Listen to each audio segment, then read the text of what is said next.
Serangan amunisi Lancet Rusia terekam merusaki howitzer Ukraina. Selain itu, akibat pukulan dahsyat Lancet, sejumlah pasukan Ukraina yang merupakan kru Hyacin B ikut terluka akibat serpihan ledakan. Rekamannya beredar di Telegram pada Jumat 19 Mei 2023. Dalam keterangan unggahan disebutkan, inilah proses penghancuran howitzer derek 152 mm Ukraina 2A36 Hyacin B. Pukulan tepat oleh amunisi Lancet 3M mengakibatkan salah satu senjata andalan Ukraina dinonaktifkan.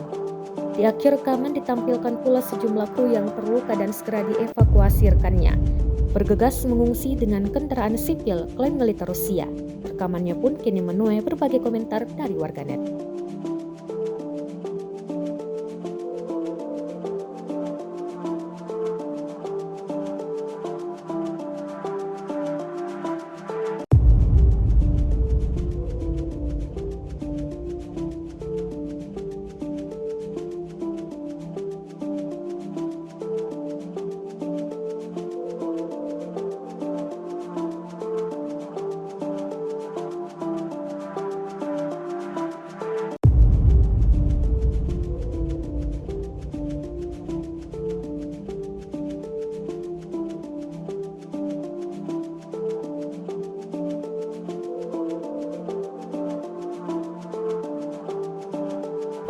Rusia melaporkan secara total 428 pesawat Ukraina dan 234 helikopter, 4.218 kendaraan udara tak berawak, 423 sistem rudal anti pesawat dieliminir sejak awal operasi khusus.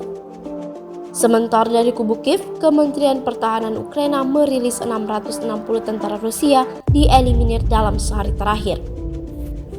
Total 201.760 prajurit Federasi Rusia meninggal sejak awal konflik hingga hari ke-450.